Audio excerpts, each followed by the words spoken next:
So in an ideal world, you would have all been here for this course, and we would have been able to spend part of the day taking a walk around the estate. Obviously we can't do that, so it's not going to be the same, but I thought I'd come for a bit of a wander in season. So it is February. It is trying to snow on and off all day, it has been, and the wind is pretty fierce, so I'm going to go for a brisk walk around the estate and show you a few of the things that we might have stopped and looked at if you'd been here in person, just to give you a little bit of a feel of the place through my eyes, with a view to finding interesting things to write about. Snowing on the snowdrops, or trying to. In fact, it's not snow, it's those little tiny baubles of rime ice. It's called graupel, which I think is a fantastic word. When you get a fall of graupel, it's kind of in between snow and hail, and the word itself sounds exactly like the noise this stuff makes when you walk on it, when you get a layer of it and it crushes under your boots, growling and grumbling. But as it lands now, I'm just hearing the faintest ping, ping, ping of it bouncing off the dead leaves. This kind of thing's always great to see in a managed woodland where trees have to be felled. The dead wood is left stacked up to rot, and not only is that a feast for invertebrates and fungi and all the decomposing forms of life, it's also offering shelter at this time of year. So tucked away in those nooks and crannies, it'll be warm, it'll be humid, it'll be secure, and within that wood I would be pretty sure of finding invertebrate grubs, and things like woodlice, beetles, and most likely hibernacular for newts, frogs, toads. It's always worth a very gentle peek under logs like this, but make sure you put them back again afterwards. Now, I had heard via Alistair that there'd been some badger activity, but this is somewhat staggering. I can't quite believe this is all down to badgers. But they're obviously finding something that's really worth coming back for, night after night after night. Hellfire. I tell you what, those people that complain about a few molehills on their lawn, they should come here. So I've just bumped into Mr. Howard and asked him about the badgers, and he seems remarkably chilled out about them being here. They're eating a lot of leather jackets, which probably is good for the grasses, and although he says I would prefer they did it somewhere else, there's clearly no real animosity towards them, which is pretty amazing. Another reason to like this place. The oldest residents of the estate by a long way are these absolutely stupendous oaks on the edge of Raywood. There's a few dozen of them, and they are superb. In amongst them there you can see a fantastic adventure playground, which is built on a sort of nature themed.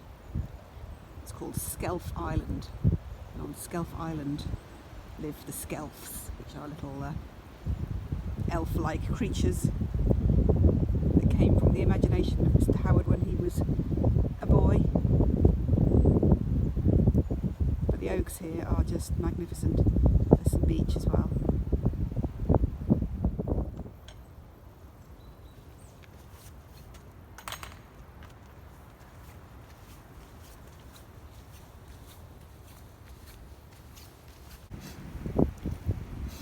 Some nice clear deer slots, 2 splayed toes in the woods. Nice to see masses of holly berries left.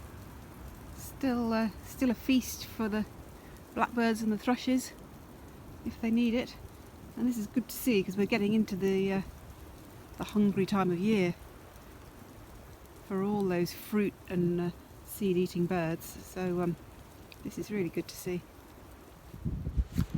So I'm walking through Ray Wood, which is the wood that's right next to the house. It's not a natural feeling woodland. It is ancient, but it's been extensively planted, and a lot of the trees here are quite exotic, so there's lots of rhododendrons and cypresses and cedars, that sort of thing, which obviously we don't have in this country naturally, but it is beautiful.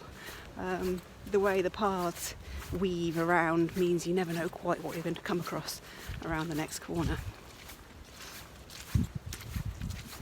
And as I walk, I'm demonstrating only too clearly to myself, reminding myself how much disturbance I cause just by moving around.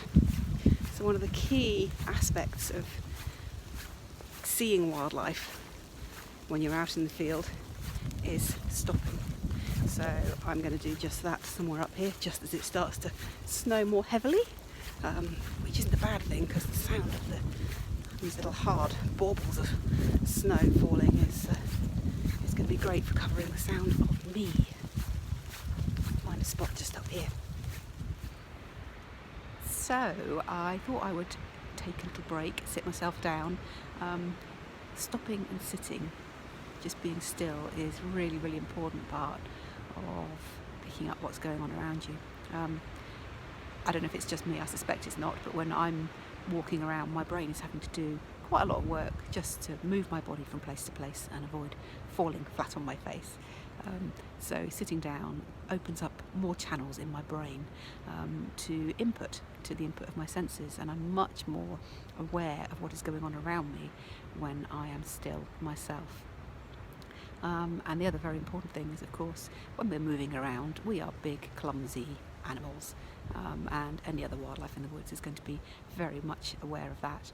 So being still gives them a chance to adjust and sometimes forget that we're here, and you see so much more. So for that reason, one of my most important bits of equipment is my sit mat. I'm wearing waterproof trousers as well, which means I can pretty much sit anywhere without getting too wet and uncomfortable, but the sit mat provides a bit of insulation. It means you can sit still for a lot longer, so that's pretty much an essential to take with you, particularly at this time of year. What else have I got with me? I have binoculars. They're in my hand, so looking for them. So these are small, lightweight ones, which don't weigh me down. I don't like to carry too much when I'm just out watching wildlife because it makes me hot and sweaty, and that makes me much more smelly and noticeable to the wildlife. So I try and travel as light as possible. So nice small binoculars, a notebook, coffee, essential at this time of year, keep warm, chocolate definitely, and warm clothes, plenty of them, to put on when you're still, an extra layer so that you can move around without getting too hot, and then sit still for long periods without getting really uncomfortable. So that's about it really, and the phone. And the phone I'm talking to is absolutely essential. I take most of my notes using the voice notes facility on my phone, and I find that that's a much better way of capturing a moment. As soon as I start writing in a notebook, I start crafting, I start editing, and then by the time I've done that, I might have missed the next thought as it flits through my head. So recording just a stream of consciousness as I wander is by far the most effective way of capturing those fleeting ideas, which often are complete rubbish, but sometimes might be the start of a piece. And the other thing about talking voice notes is that you capture the moment at which you become aware of things, and you listening back even months later, it brings me right back to this point. and I can sort of hear the thought processes again, and experience the senses again, through hearing the way I responded to them at the time. It's a bit of a time machine. So it might not be traditional. I know naturalists, traditionally we're supposed to wander around and be very earnestly scribbling in our notebooks all the time, but I would miss so much if I did that. So voice notes, for me, capture not only what was going on, what I was thinking, but also how I was feeling, and bring that back to me much more vividly after the event. Now, whether or not my phone is picking up any of the movement up there, I'm not sure. But those trees are absolutely thronging with long-tailed tits. And I can hear them. There's some finches up there as well. But the tits are particularly noticeable, particularly in flight, because you can see their long-tailed profile. But you can also hear them.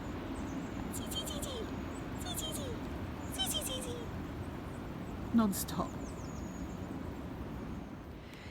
So I've just stopped by this silver birch, which is absolutely bedecked in witch's broom galls, which are those great clusters of twiggy growth, caused by a fungus in this instance, I think. The fungus produces plant growth hormones, or chemicals that mimic plant growth hormones, and makes them produce all this extra growth. But in this dense structure, there are all sorts of nooks and crannies in which invertebrate life can hide out and thrive. And the amazing thing, this is a very low down one. It's hanging on quite a skinny branch, as you can see.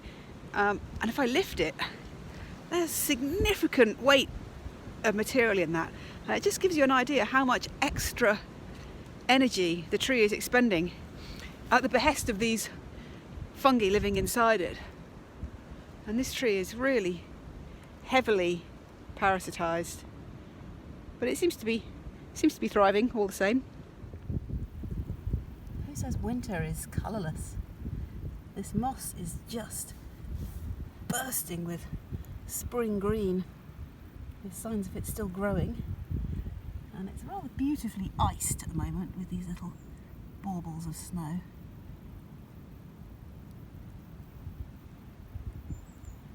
Contrasting nicely with the russet, foxy tones of the dead leaves. I'm walking under beech at the moment, and the ground is littered with last year's beech mast. And this stuff is great. It always reminds me of the sound of walking over it is like breaking biscuits or shards of broken terracotta pot. It's got that sort of crunch that gives, but it's not a sharp, crackling, crunching sound. It's a soft, biscuity breaking. And we have wonderful biscuit colours as well, slightly burned.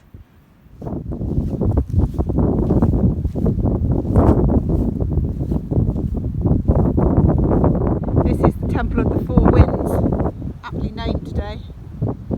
So the winds are making themselves felt and heard. What a spot to just come and hang out. If you've seen Brideshead Revisited, this building featured quite prominently in the film version. I quite fancy it as a writing hut. What do you think?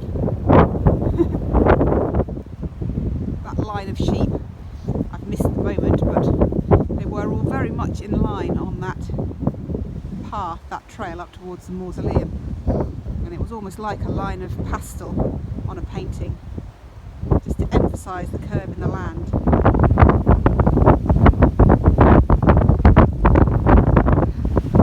Water coming back up the cascade here, being below.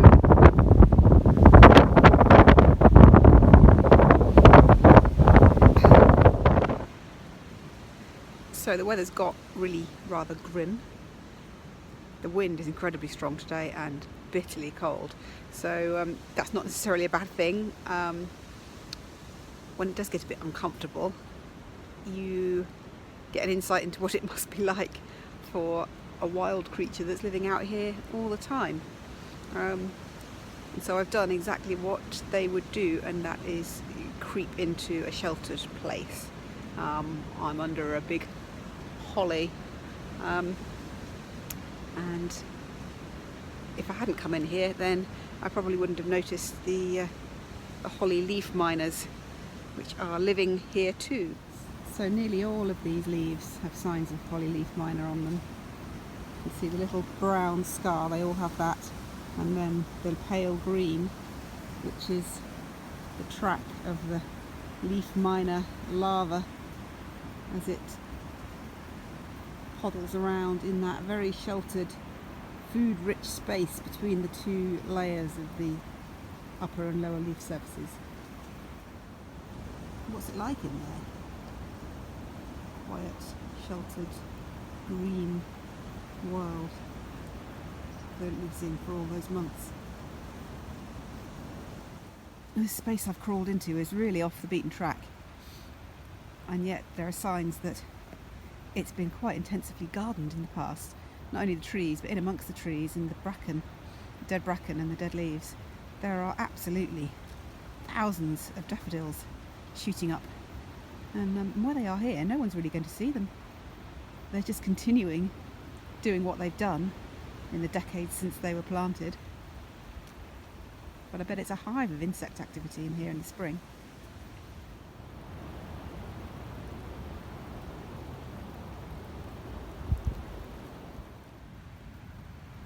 This ground is quite disturbed. Signs of diggings and scrapings. There's a little hole here that's almost certainly a wood mouse or a bank vole. There are signs of snuffle holes, which I think are probably made by badgers. But here in this hole, you can see deep probings. So some kind of wading bird or green woodpecker maybe. It's been probing into the soil. Oh, these are the first daffodils I've seen in bud, let alone in flower this year. They're really early compared to everything else. Must just be an early flowering variety in a very sheltered spot. But look at that. Spring is coming. Haha.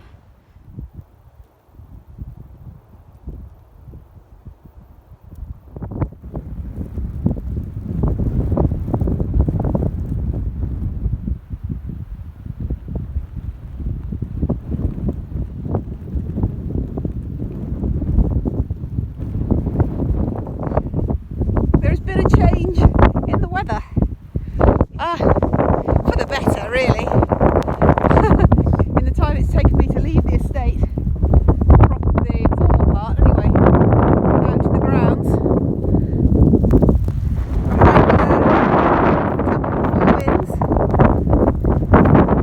Mausoleum Lostenberg.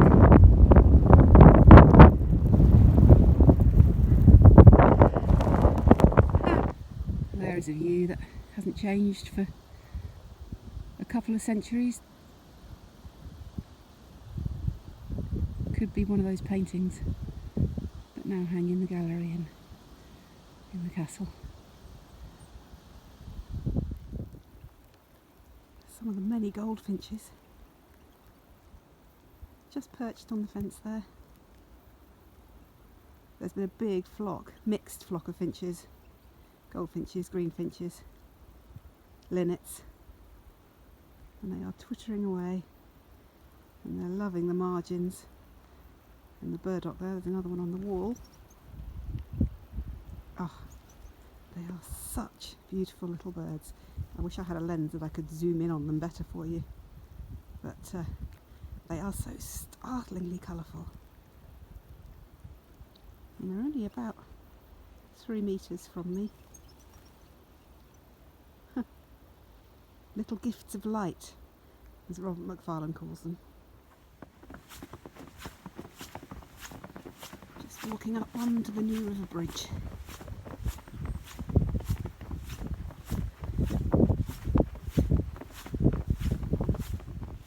From the bridge, while the wind has dropped, a little view of the Temple of the Four Winds to the right, and then straight ahead, Castle Howard itself. Spark of sunshine.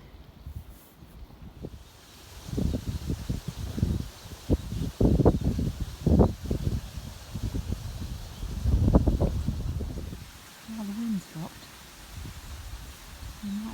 making out the sound. Hundreds of siskins.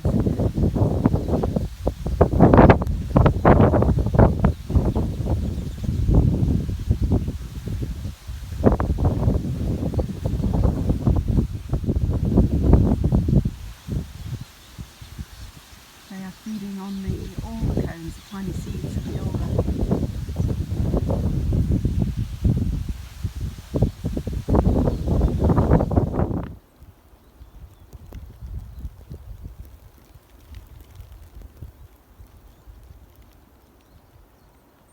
If you saw the video of Clive, the gamekeeper, talking about beetle banks, here are some of them, in this case alongside one of the public rights of way, and you can see, even in the snow, what a difference they make, because although there's quite a thick layer inside those tussocks, it's still very sheltered. There'll be a significant temperature differential in there. It's a sheltered spot for anything small enough to get in amongst the tussocks. I'm now in the wood known as Pretty Wood. You can find it on maps. It's just south of the more formal part of the estate, and today also known, I think, as Narnia.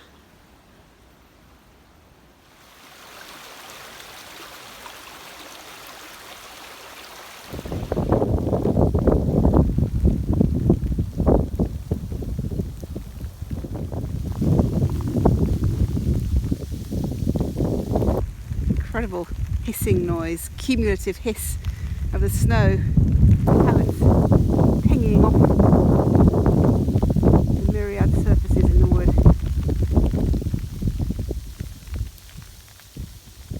And it's just struck me as I walk along the path here that this is pretty much, within a few metres, the exact spot where I heard the first cuckoo of 2020.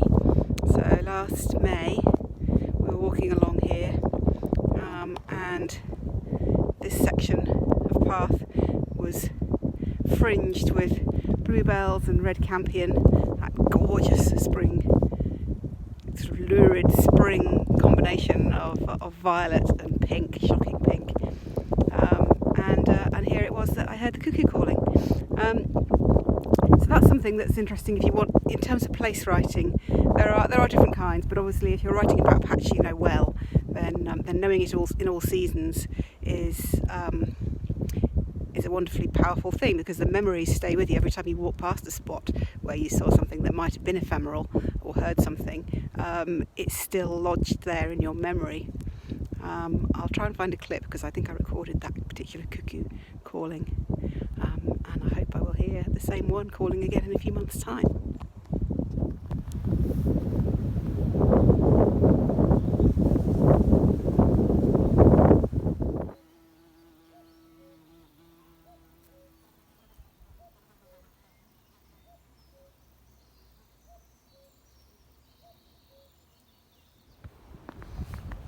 Great things about walking through a wood is the way you see the wood walking through itself, the trees moving amongst each other.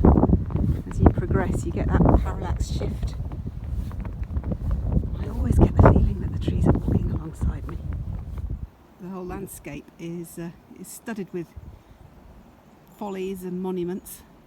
This one in Pretty Wood is known as Four Faces, and I shall just zoom in a little bit there, and you can see two of the faces gazing down. I don't think it's ever really occurred to me to wonder if I like it or not, coming across someone else's mark, someone else's fingerprint so emphatically on the landscape. But I think in this case it's so much part of the wood, this monument. I'm so used to seeing it. It's being maintained, the faces have been restored, but in many other ways it's sort of blended, it's kind of fading gradually into the landscape. And it's just a reminder that this isn't a natural place, this wood isn't a natural woodland. There's very few places in Britain where you can find any such thing. The human and the natural live alongside each other here. So it's sort of a reminder that we belong, and that we have a responsibility to make sure that the other lives that belong here can be lived, the wild lives. And that responsibility is not just with the owner, it's with everyone that accesses the land for whatever reason. We can all belong in our own way.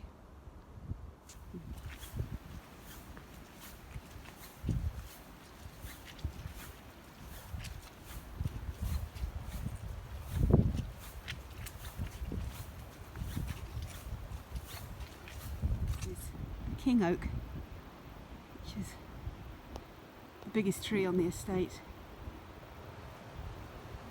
estimated at 400 years old. That is 400 years of steady effort, and it is magnificent. Hello, old boy.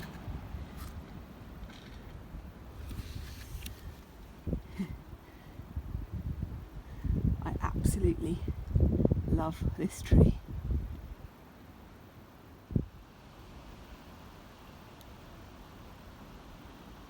He knows this place better than any of us.